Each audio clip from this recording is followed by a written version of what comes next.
and they start doing sugarcane syrup. And this is the syrup that they will start doing it. And they continue doing that, I think, to 1951, and they build a new facility. The present facility, you looks familiar. Charlie Email. Email, I know. I remember his last name, David next door to Luis. Yeah, and he started doing canning white beans. Navy beans. He bought 200 pounds of navy beans and he cooked it himself. He canned it with a home canning. He sterilized it and he put it on the trunk of his car. For what he told me, he made his own labels, put it on the trunk of his car, take it to different grocery stores around Ascension Parish, and from there on it grew up. He had the Creole line. When was that, Luis? Excuse me, when that was 1950s? 1951. 51? Yeah, I think the sugarcane syrup, that's some of the label that he was using back on the days, I remember this label right here. And he was doing figs, yeah. I remember that. Y'all still sell the navy beans? I see the Creole beans now, but I don't see the navy beans on the shelf too much anywhere, at least where I shop. Well, the light red kidney, that's the number one. That one take off. Yeah. Luis, how do y'all develop new products? You have a testing lab, or how do you do that? We do it in-house, we pretty much kind of do it like a little pot at a time, a gallon pots in homes, Ricky does it, I do it, then we bring it to the facility, and we go to a 10-gallon pots. It's usually a small crawfish burner, and we just kind of tinker around. It usually takes us like 10 to 15 times. Then we go to a 300 gallons, and then you still have to do more testing because a lot of times, people think that if you do a 10-gallon or you use 1 ounce of salt, you just multiply that 300s, and that's not the case because seasoning and spices, the potency, it go higher as you multiply. If you use 1 ounce of red pepper, on 10 gallons, and you go to 300 gallons, you more than likely you don't double up. You double up to a certain point, then you start cutting back. And that's the trick. It takes several tests, till you get it right.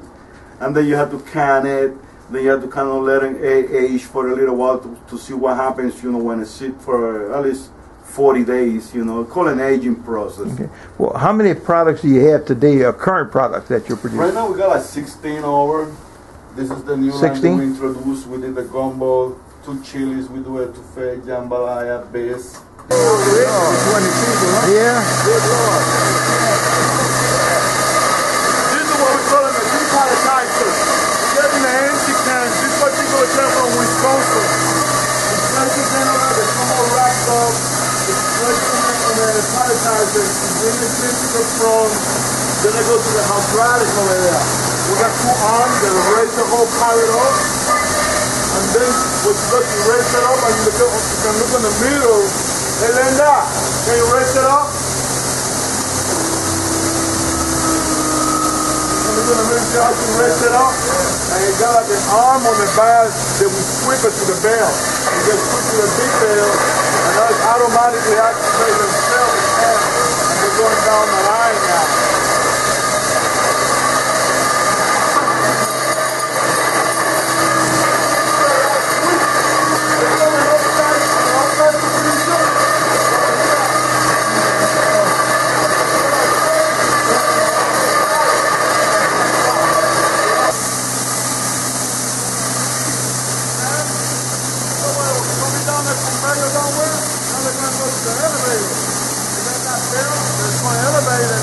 It's going to squeeze them again.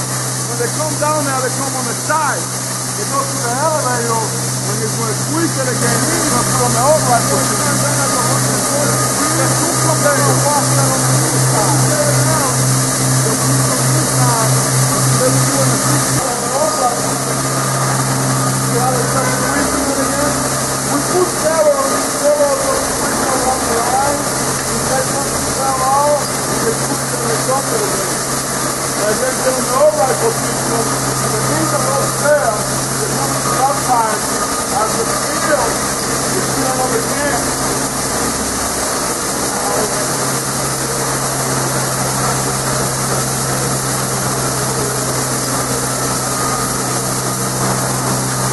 That's ready to eat now. It's real hot. It's like 180 degrees, 190 degrees. They're good to eat right now. Nobody else does it like this. We are the only one that actually cook the product, and we don't artificially thicken the product. A lot of people use the starcher, cornstarch, and some gum to make it thick. We cook it for 2 hours, and we let some of the beans break apart and make their own sauce. Okay.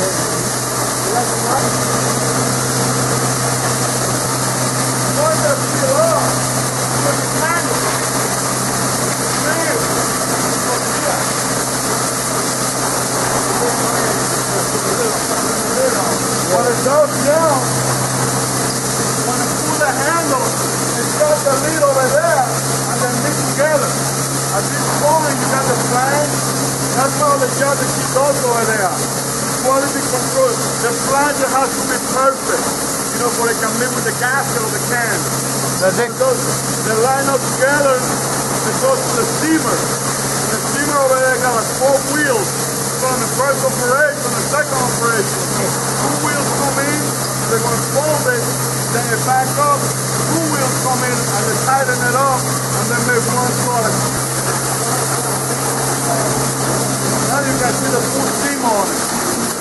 Yeah, it's steam up completely, and it's still hot.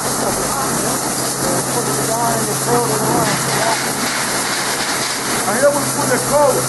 Over here we got the day, the plant, the day, the year, and the product. This is why I say RB number 2. We already cooked 1 batch.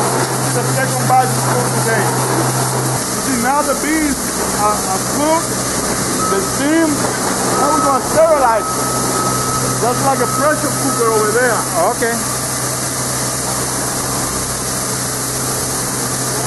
See, I cannot get that can right now. I put it on the shell. Now it got to be pressurized. When you cook it, it's not sterilized. Now we got to kill all the microorganisms. Because you got microorganisms that live on low temperature and some over near high temperature. And the only way you can destroy it is with temperature and time. There's 3 baskets on it.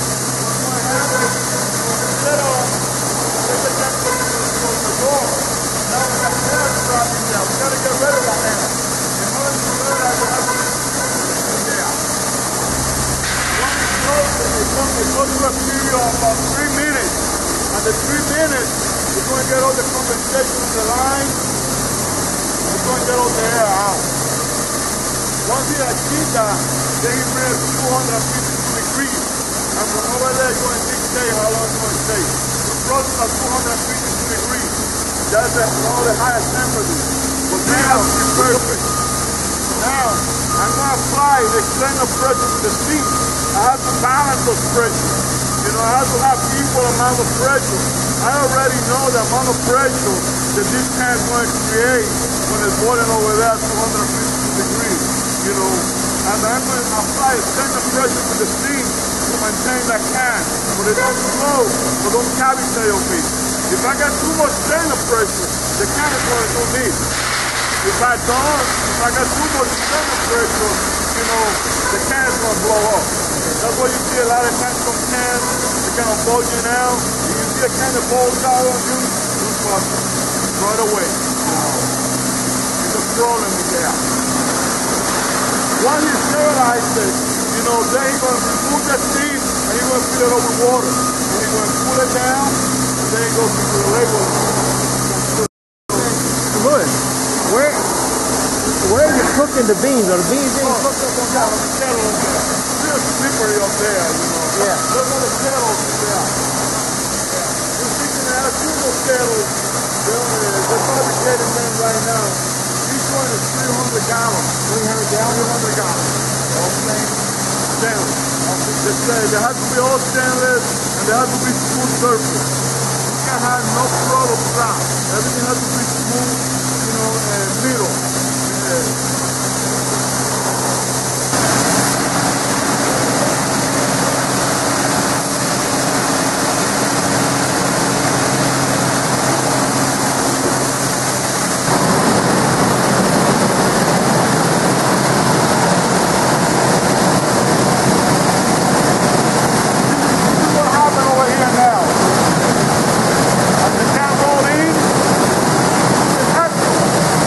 Wheel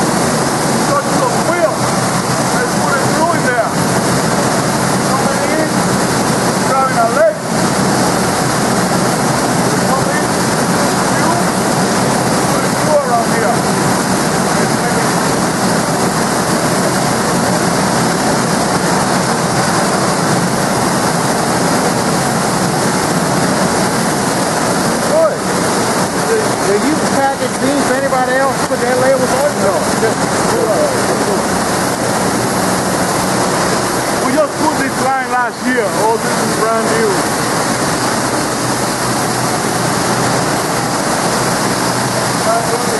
Over here. Look at the divider.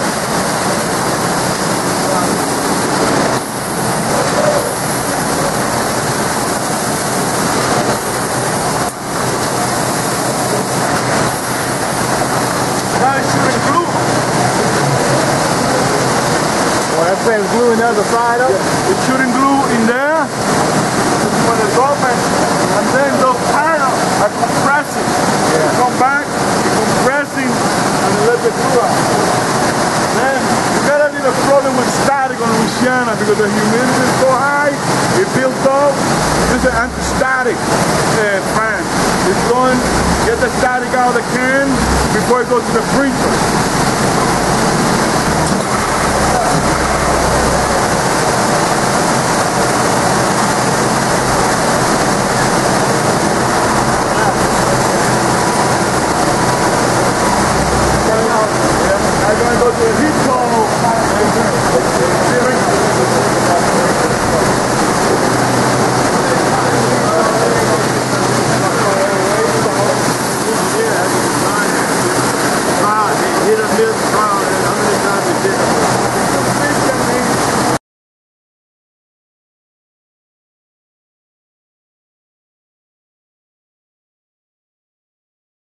The reason we put it on black containers because a lot of time what happens up north is real cold.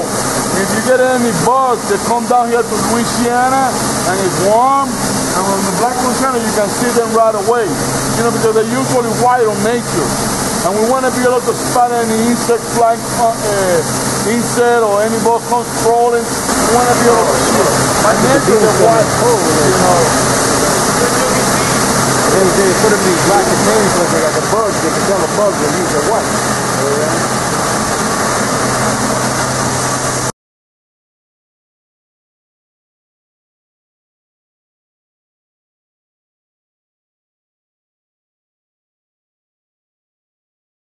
Get corn on it, get black beans,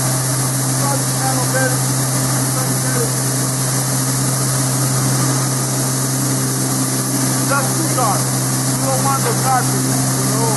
They split on us sometimes. You want to count stay away from those ones. And we want to count those seconds, you know.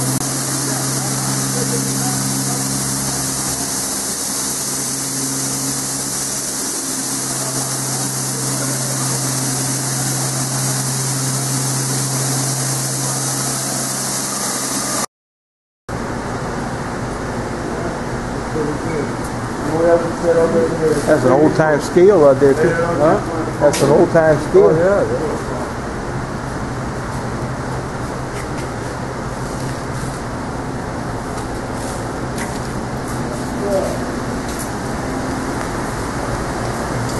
You know, because that's another trick. You know, you have to utilize your space to the best you can. And we try to cook just to kind of make a small pyramid like that, but bring it all the way to the front. I don't want to end up with 9 pallets and then I have to waste the whole space in there. I have to work with that closely. Every time I do the forecast of what we're going to cook, we want to make sure that we utilize the space in the warehouse as well. And we always